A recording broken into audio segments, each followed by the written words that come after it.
Halo semuanya, perkenalkan kami dari kelompok A akan mempresentasikan materi kami dengan tema Dasar Fisiologi Perjalanan Obat dalam Tubuh. Adapun nama rekan-rekan saya di kelompok yaitu yang pertama Bart Agus Raya, yang kedua Melania Niken Safira, yang ketiga Wisda Naili Muna, dan saya sendiri Patricia Alfiani.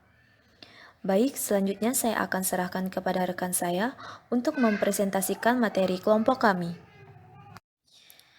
Pertama, saya akan menjelaskan perjalanan obat di dalam tubuh. Obat mengalami banyak proses sebelum sampai ke jaringan atau organ sasaran. Secara garis besar, proses tersebut terbagi menjadi 3 fase, yakni yang pertama fase biofarmasetik atau farmasi, yang kedua fase farmakokinetik, yang ketiga fase farmakodinamik. Dapat dilihat dari gambar sebelah, ini merupakan skema perjalanan obat di dalam tubuh. Pertama-tama, tablet dengan zat aktif akan melewati fase yang pertama, yaitu fase biofarmasi, di mana tablet akan pecah menjadi granul, kemudian pecah kembali menjadi zat aktif, dan zat aktif tersebut akan terlepas dan larut. Ketika zat aktif terlepas dan larut, dia akan melewati fase yang kedua, yaitu fase farmakokinetik, di mana di dalam fase ini dia akan diabsorpsi, dimetabolismekan, didistribusi, dan diekskresikan. Kemudian obat tersebut akan tersedia untuk bekerja.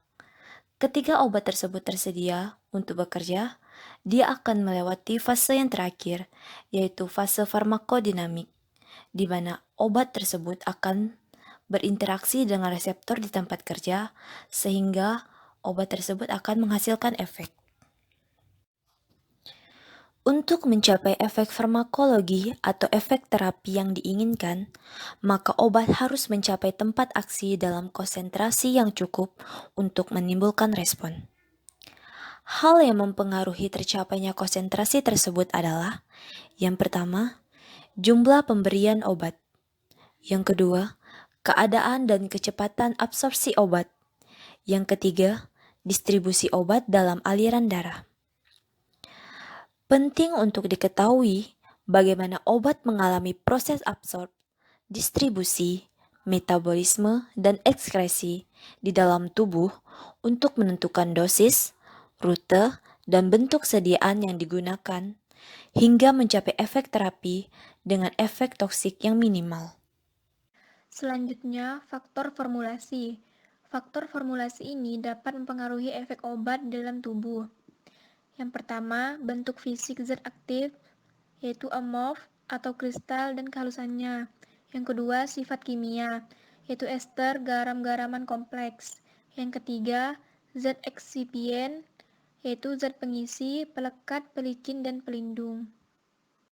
Fase perjalanan obat di dalam tubuh terdiri dari 3 fase, di mana ketiga fase ini harus dilalui sebelum obat sampai ke reseptornya. Keterangan dari skema di atas. Yang pertama, fase biofarmasi atau farmasetika adalah fase yang meliputi waktu mulai penggunaan obat melalui mulut sampai pelepasan zat aktif ke dalam cairan tubuh.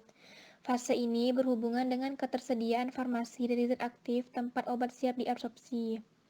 Yang kedua, fase farmakokinetik adalah fase yang meliputi semua proses yang dilakukan tubuh setelah obat dilepas dari bentuk sediaan yang terdiri dari absorpsi, distribusi, metabolisme, dan ekskresi.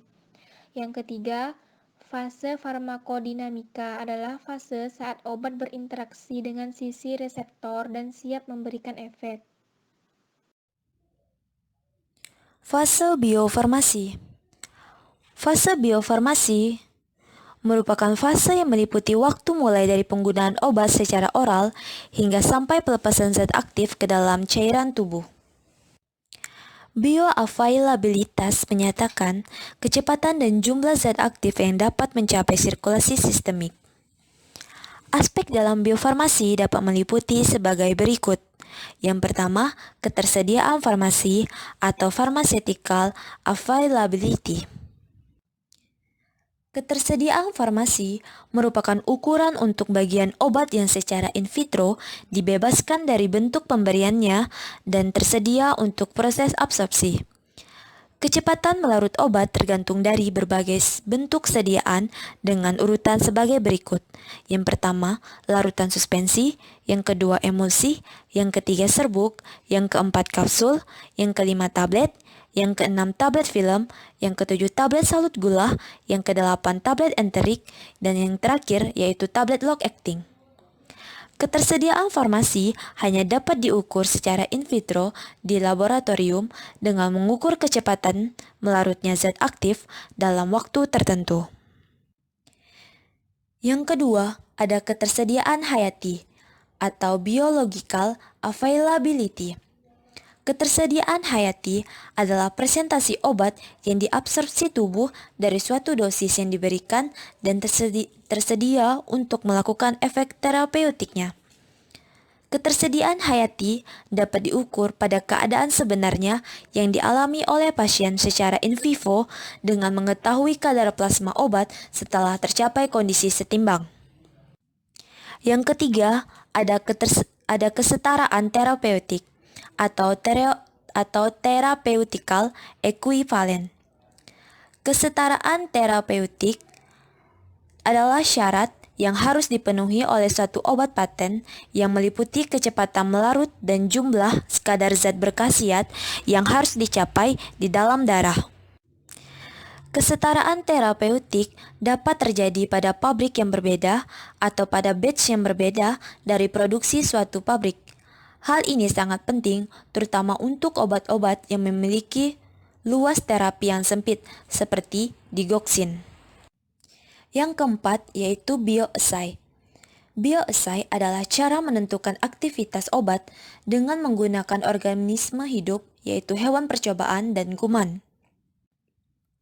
Kebanyakan obat dapat diukur aktivitasnya dengan metode kimia dan fisika seperti spektrofotometri.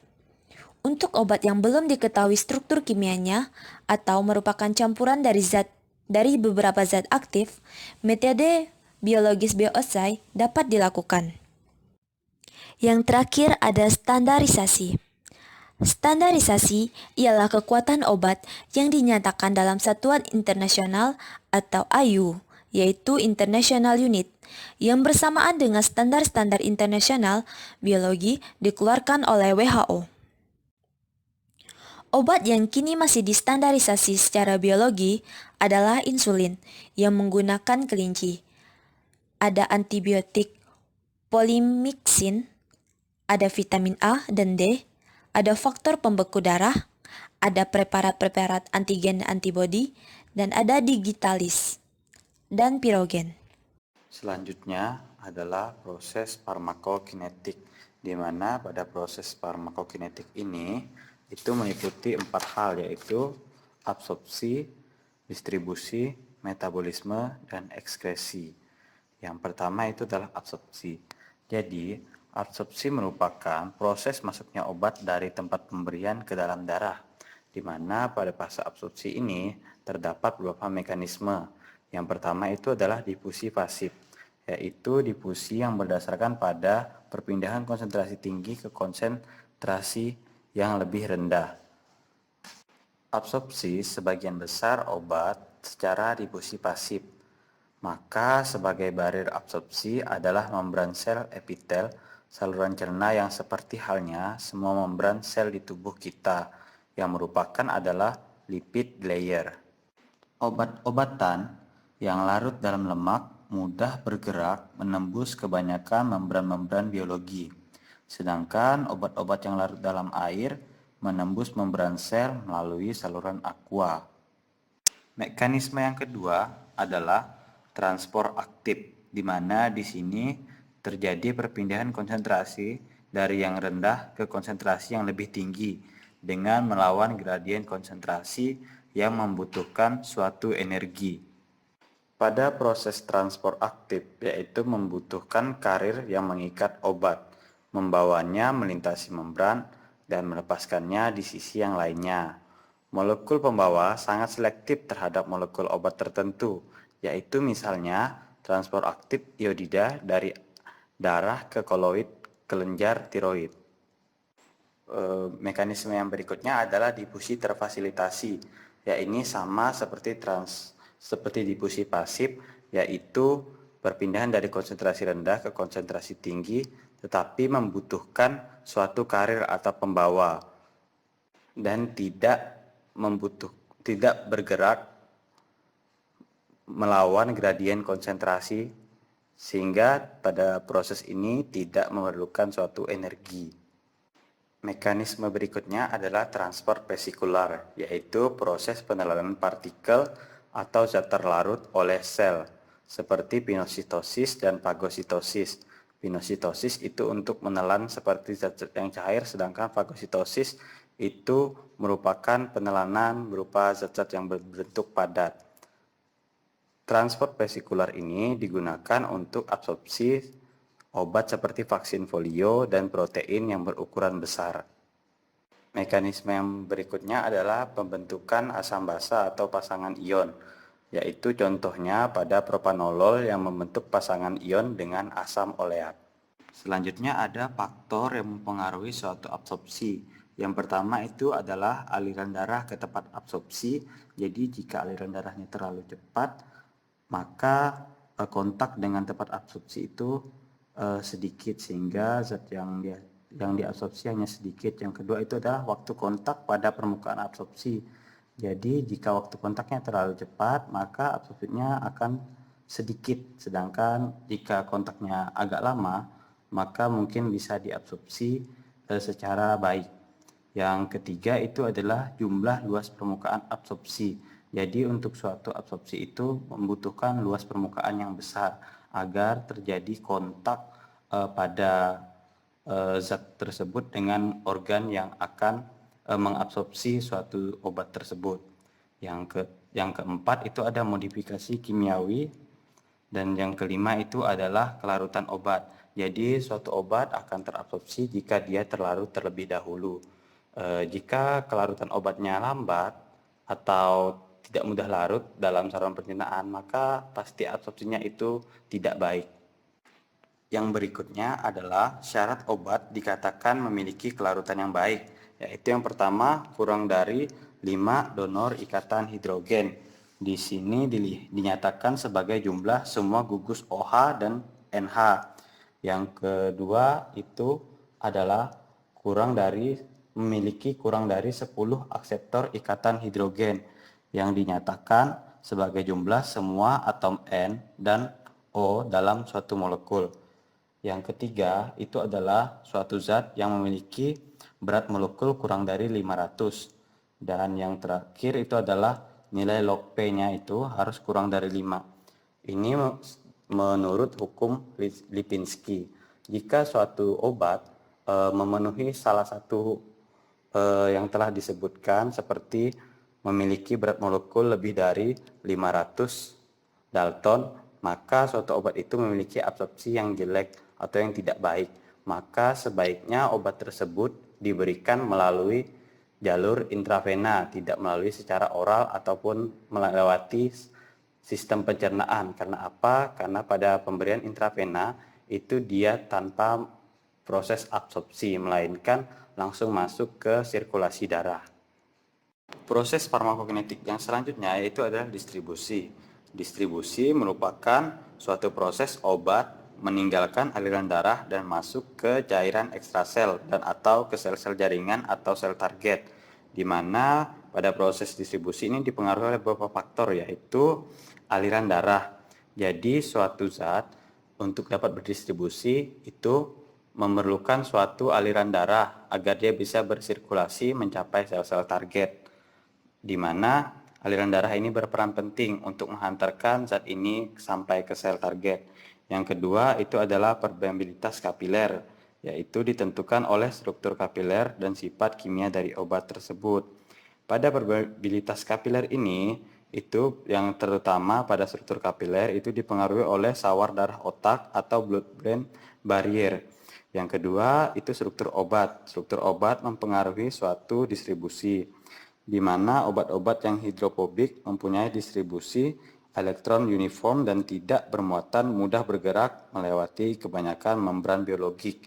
Jadi obat-obat yang hidrofobik itu lebih mudah bersirkulasi atau terdistribusi. Sedangkan obat-obat hidrofilik mempunyai distribusi elektron yang non-uniform atau muatan positif atau negatif sehingga tidak mudah menembus membran sel dan harus pergi melalui celah yang sempit. Faktor distribusi yang selanjutnya yaitu adalah pengikatan antara obat protein. Jadi pada saat dia terdistribusi, kemungkinan suatu obat itu terdapat gangguan karena berikatan dengan protein-protein.